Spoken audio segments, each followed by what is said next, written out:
మన చేతిలో ఉన్నది భగవన్నామం, మర్చిపోకండి. నేను మొదట చివర జీవితం అంతా చెప్పే మాట ఇది. మీరు స్మరించండి.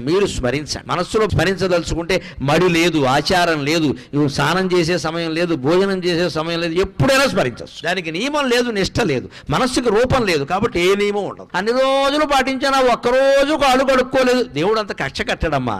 దేవుడిని పిశాచం అనుకోకండి, దేవుడు ప్రియుడు. నువ్వు ఒక్కరోజు నియమం తప్పితే దేవుడు కక్ష కడతాడా? అలా అయితే దేవుడు అవుతాడా? అంతగా మనకు బాధ అనిపించింది అనుకో, అమ్మా ఏదో పొరపాటు చేశానమ్మా అని అమ్మవారి దగ్గర చెబితే క్షమించదా? ఆవిడ తల్లి అండి. భగవంతుడి దగ్గర భయం ఉండకూడదు, ఎప్పుడు హాయిగా చనువు ఉండాలి, ఒళ్ళో కూర్చునేలా ఉండాలి. గద, శంఖం, చక్రం, ఈ ఆయుధాలన్నీ వెనకాల వచ్చాయంటే నువ్వు నారాయణాయ నమః, ఓం నమో నారాయణాయ, ఓం నమః శివాయ, శ్రీమాత్రే నమః ఇలా ఏదో ఒకటి చెప్పిస్తూ ఉంటే సర్వాయుధాలు త్రిశూలం సహా నీ వెనకాల తిరుగుతూ ఉంటాయి. నీ జోలికి ఎవ్వడు రాడు, నీ ఇంటి జోలికి ఎవ్వడు రాడు, నీ భార్యా పిల్లల జోలికి ఎవ్వడు రాడు. వస్తే మటాష్ తిరుగు